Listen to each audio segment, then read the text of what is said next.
Well, we continue with the broadcast into the second half of this morning's edition of News and Views. And still to come on the show this morning, taking a look at Palestine, looking at the support for Palestine from South Africa. We're also taking a look at Nigeria, the reshuffling of the cabinet and what is playing out in that part of the world. And also October the 27th, very, very important. And this is with regards to Kashmir Black Day. Let us recall that while we are focusing on Palestine, the occupation of Kashmir is an even older occupation, and in more ways than one, there are many similarities between the occupations of both Kashmir and Palestine. The strong bond between Israel and India, and in many instances, the mirror, in fact, it's a mirror image of these occupations. What takes place in Kashmir has been taking place in Palestine, and now we see with disastrous consequences the genocide that is unfolding. And South Africa has been at the forefront, and we've seen many protests take place, demonstrations in the last year in particular, and even prior to that, the South African support for the people of Palestine. Now, let us remember that this has not gone unnoticed. Yes, South Africa has been on the global stage as a result of the ICJ and the case that we had taken. But there are many, and Palestinians included, who recognize South Africa's role and South Africans in particular in their support for the people of Palestine. And this is the reason why this article caught our eye, and this came from the Middle East Eye, talking about South Africans of color that are supporting Black and brown South Africans, why they are supporting South Africans, and why many white South Africans are actually reluctant in supporting the Palestinian cause. And to unpack all of this, we're joined by Palestine Solidarity Committee PSC member Martin Jansen. Martin, good morning to you and welcome to the show. Good morning, Inyat, and good morning to your viewers. Yes, an interesting article in the Middle East Eye and the observation, Martin, that has made in terms of the support and where, more importantly, where this support base for Palestine is coming from. Yeah, I agree. Look, it's unsurprising. I think the article highlights the fact that the Palestine solidarity activities and support definitely lacks support amongst, let's say, the so-called white community of South Africa. I think that's clear, it's obvious. And at the same time, it's not unsurprising. We've got a history in this country. As we know, there's a legacy of colonialism and apartheid. And white people were at the top of the social pyramid under apartheid and benefited the most from this oppressive system. In fact, the wealth and social position of white people was directly dependent on the oppression and exploitation of black people. And by black people, I'm talking about all those on the apartheid spectrum, so-called African, colored, Indian, etc. So they are quite aware. Historically, this has been the case, and currently, that their position is dependent on inequality and the continuing legacy of apartheid. I think it's very important to remember that South Africa remains untransformed in fundamental ways. Now, we are the most unequal country in the world. We also know that if you take the Johannesburg Stock Exchange and wealth, we have a situation of 10% of South Africans own and control about 80% of the wealth, and that 10% is predominantly white. Similarly, in top positions in corporate South Africa, I think it's nearly 70% of them are in senior management positions. So white people, those sections that I highlighted now, dominate our society in the economic sphere and also in the social sphere. So, and as I said, their ideological perspectives, their culture, their conservative culture, their frowning upon, let's say, supporting Palestine or any progressive cause for that matter, um, is directly linked to their social position. And they are well aware of it, they are conscious of it. I think the other important thing to also be aware of course, as we know, Zionist Jews, who are the majority Jews in this country, they are integrated into, let's call it, for want of a better term, white society. So their influence also rubs off. They highly respected, recognized people in the white section of South Africa, of the white section of the community. So all these factors contribute to the lack of support on the part of white people for Palestine. And as I said, not just for Palestine, for any progressive cause. I mean, if you just take even poverty in South Africa or protest movements, right, against extreme poverty, we just went through, the COVID-19 pandemic and all the severe pressures on people. The majority of white people don't care about that. It's obvious. They won't join protests or pressures on government for that. They might, have issues with government corruption, which affects them directly, but generally they don't care. And they're well aware of where they stand politically. And also that relates to international politics. Um, as I said, because of this legacy of apartheid, colonialism, and so on, they very much identify themselves as part of the camp of the West, right? Britain, North America, Australia, Canada, what is it, New Zealand, etc. That's where they firmly locate themselves politically, and of course socially and culturally. So, as I said, it's unsurprising that the majority of white people are not supporting the Palestinian cause, despite the extreme nature of what's going on, the genocide, as we know, and all the atrocities which we see every day on our TV screens.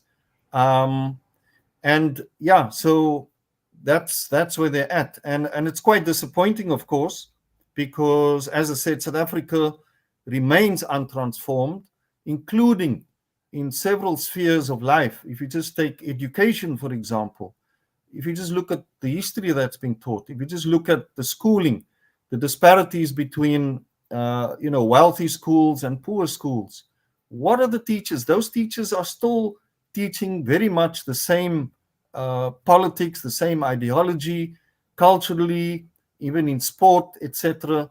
It remains untransformed. So, not unexpected that white people are not supporting and they're not in solidarity with the Palestinians at all, despite, as I said, the genocide and the atrocities against them.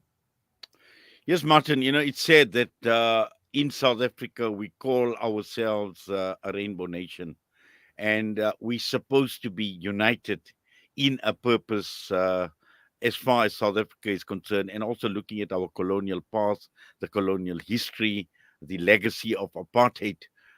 And I think what is also more concerning is, particularly when we're looking at white South Africans, the level of indoctrination that takes place.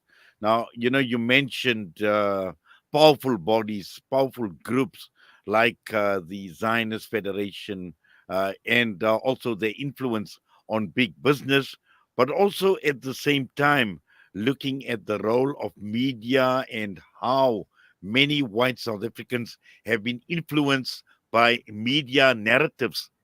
For example, the media talks about Israel and the right to self defense. And many white South Africans have actually repeated this over and over again. And that again, coming from a media. So, you mentioned identifying with the likes of America, identifying with the likes of Australia or New Zealand, Western Europe.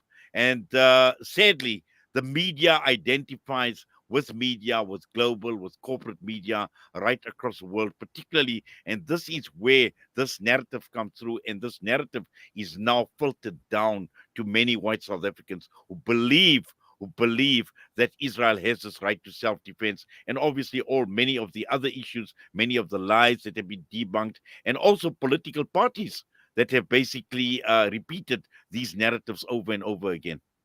Yeah, I agree. And the the challenge is, of course, how do we get people to see an alternative view, to get access to an alternative narrative? So, most white people would probably not even, if you just look at major news broadcasters, right? They probably tune in regularly to the BBC, CNN, maybe the SABC, but probably more ENCA, right? And of course, they do this consciously because it aligns with their perspectives, their views of the world. And as I said, that just reinforces it all the time. Um, and then, I mean, the other point you make about South Africa and this rainbow nation, of course, it's a big mirage, which again is reinforced by the media. The big things in the news, if I just look at the past week, and it's quite indicative of what's happening in South Africa, and it's a kind of a barometer of South African society.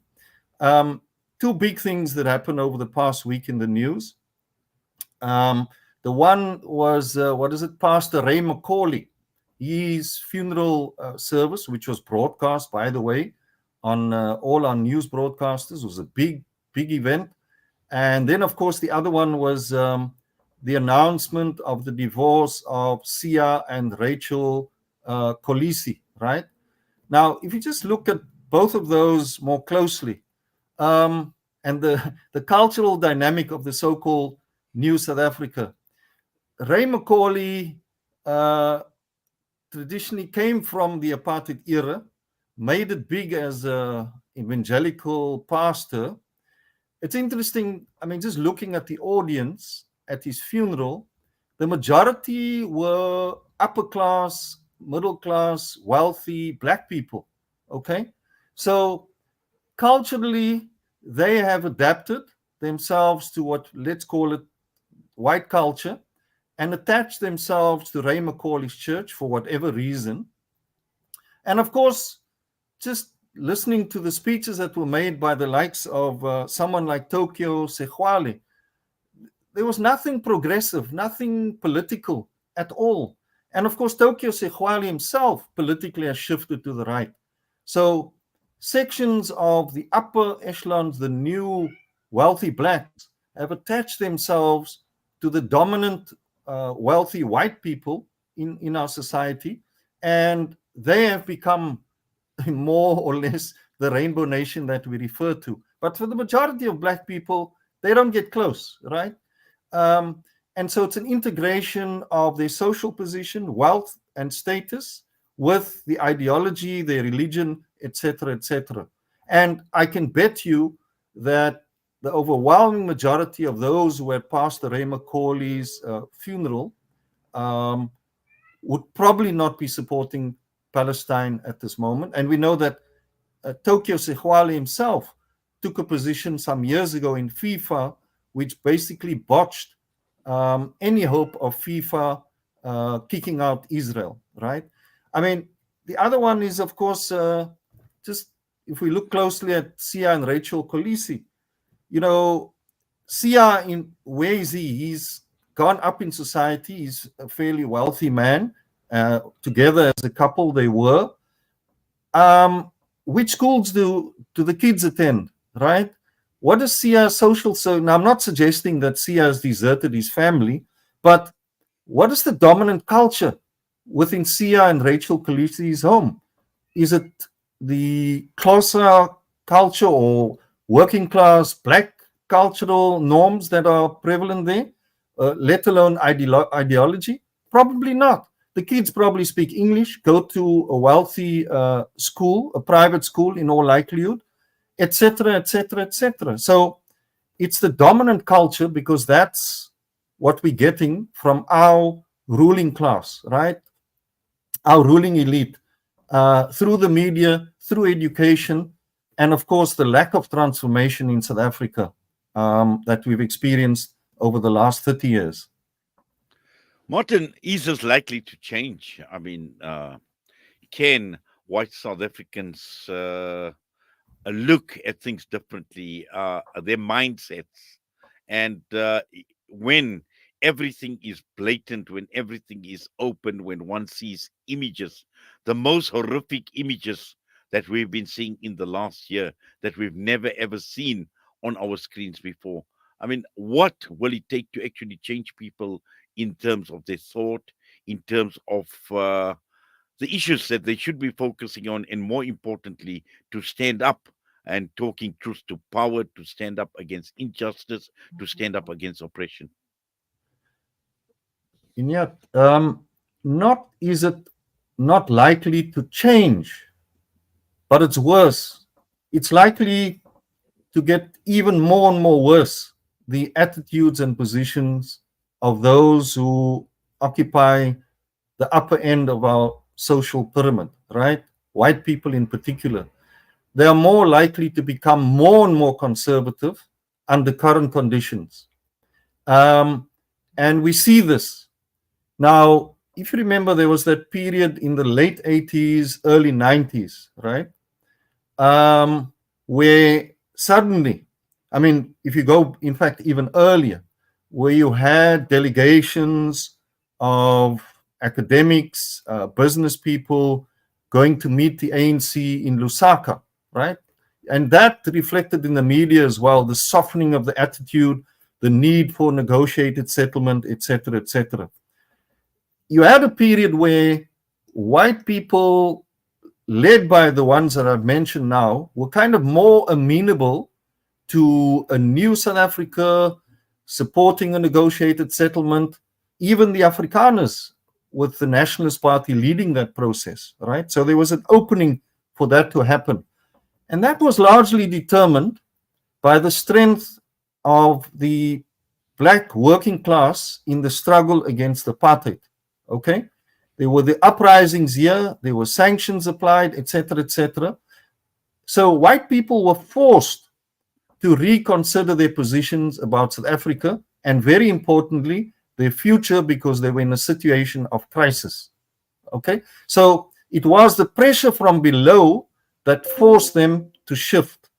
Now, that pressure from below is minimal. It hardly exists today, and even worse, we have a government in power that's not really committed to any form of transformation, radical transformation, in terms of the social situation of the majority of people, eradicating poverty, transforming society politically, ideologically, and so on. So we don't have a government committed to that. So under those conditions, it's not likely to happen. But even worse, we are faced with a crisis, an economic crisis globally, and you've already seen what that's done politically in Europe and North America. There have been shifts to the right. Anti-immigrant racism has re-emerged. If you just look at the governments of Europe and their attitude to the genocide in Palestine, you can see they not only are they not sympathetic, but they're actually supporting and facilitating the genocide against the Palestinians. And this is in the year 2024, right? Despite everything that happened in the post-Second World War period and the human rights trajectory that the world was in, independence movements, etc., etc. So that rightward shift is also happening in South Africa in our body politic. The ANC itself has shifted to the right significantly over the last 20 years. Similarly, other parties have emerged, right-wing parties, the Patriotic Front, etc., etc. And these are black-dominated parties as well. So white parties, the same. The DA, even more to the right. If you look at Helen Zille's evolution from where she was, let's say, 40 or 50 years ago to where she is now, very, very right-wing. And it all dovetails with the politics of what's happening in the world and the West, the politics of the West, which is right wing, and you have, for example, Trump as a president, and even now openly acknowledged by the mainstream media that, he's got fascist tendencies. So unfortunately, I'm sad to say that the polarization in our society, white people generally, not all of them obviously, are more likely to shift to the right politically and would be supporting the Zionists. And also, if you look at the war around Ukraine, they'd be supporting NATO as well in that. And that's where I would place them politically. Well, Martin, thank you very much for that and for your time this morning. And I must say, very, very deep insight into this issue that we are faced with in South Africa in particular. And we thank you. We do appreciate you taking time out this morning, talking to us right here on Salam Media. All the best to you. Thank you. Martin Jansen of the Palestine Solidarity Committee joining us this morning. And with that, we're going for a break. We come back. Our focus will be on the reshuffling of the cabinet in Nigeria.